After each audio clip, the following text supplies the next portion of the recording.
This episode is called Pseudo Sonic, which will of course be Sonic, but with glasses. Pretty sure this is too early to be a Scourge-like character, but I guess Metal Sonic isn't totally impossible. Not betting on it though. And welcome back to Statue Watch. So we got 6 new statues this time. We got the first one, which is just a dark shot, which I am comparing with episode 18-2 because that's the only other one I had that was dark.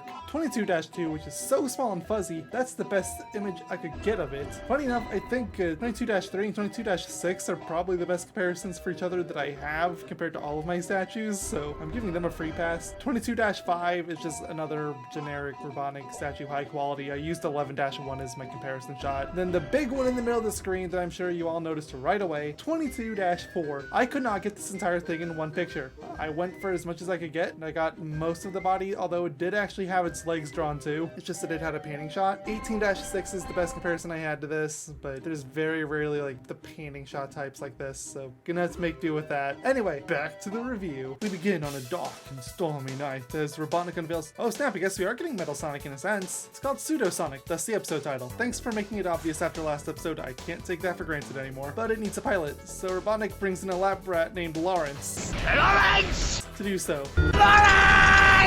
Doesn't want to ruin Sonic's reputation though, so Robotnik scares him by threatening his parents. Okay, this is not going to be one of those Robotnik was actually right episodes, I can see that right away. Scratch and Founder are looking from outside and they think that Sonic has broken into the base and captured Robotnik. So they come in to fight Sonic, but fail due to their own incompetence. What else is new? Pseudo Sonic is sent out to commit crimes that Sonic will be blamed for. Though maybe Robotnik should have been a little more specific. His idea of crimes is to steal people's clothes and replace them with new ones. He's even copying the costumes gimmick. If he says, I'm waiting, this thing is dead to me. Though I guess that just means he's a good copycat. His crime spree actually lasts a good while, with crimes of various severity. The poor reporter that we see telling the citizens of Sonic's crimes isn't even safe as Sonic comes in and throws a pie in her face on camera. The real Sonic, finally appearing after nearly half of the episode's runtime, sees this and is confused, as is Tails next to him. An old lady calls for help scared of him, so Sonic and Tails do what all innocent people do, leave the crime scene as quickly as possible. While Sonic is hiding, Pseudo Sonic ties up the real Sonic with some rope, though it seems that was by accident, as once he realizes, he drops the rope and runs away. Sonic gives chase, ending in both of them skidding off a cliff into a field of flowers. Sonic shoots out Pseudo Sonic, causing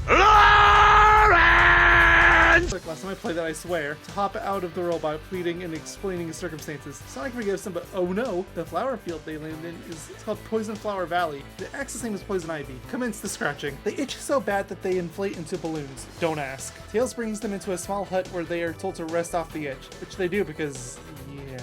When they do finally rest, Tails goes out with the Pseudo Sonic machine, and after some practice, goes to save Lawrence's parents. He arrives at the lair with several back and forths. Most of the frames for the statue watch come from here, as Tails explores the lair. Sonic notices that Tails left with Robot Sonic, but is still blown up from the flowers, so he doesn't give chase. Or does he? Tails finds the parents, but oh no, the robots caught him, which, okay, fooled me twice and all that. They did get a good laugh out of me here. I haven't commented much on it this episode, but there's actually been a surprising number of jokes that landed here. It's no Robotnik Express, but it's doing well for itself. Tails flees once Robotnik arrives to confirm the capture, with Robotnik surmising that he must be there for Lawrence's parents. Sonic meets Tails on the roof of the lair, seemingly more interested in having his back scratched than any real concern. Robotnik, meanwhile, sets up a trap with the parents at the center. Tails drops a bucket of ice on Robotnik, just because, and heads inside for the robot Sonic. The real Sonic, meanwhile, goes to talk to Scratch and Grounder, in disguise of course, and you already know where this ends already. Sonic instructs the robots to fire a missile, with them on it, of course, as soon as they see Sonic. Tails brings the Pseudo Sonic suit up to the room Robotnik is hanging out in as Sonic arrives. Just to be mean, the robots see the Pseudo Sonic and fire the missile at the lair. The episode ends with Sonic and Tails freeing the parents and Robotnik resting in a hospital mourning the destruction of his lair, the escape of his lab rats, and still having Scratch and Grounder. All valid reasons. The Sonic says is fitting enough about Poison Ivy. And while none of the episode relevant characters are here, yeah, this absolutely belongs on this episode. All in all, I think this episode's pretty good. Like I said before, a lot of the episodes land, which is rare in the show. Pseudo Sonic crime segment was fantastic. Robotnik is deliciously evil. New second place,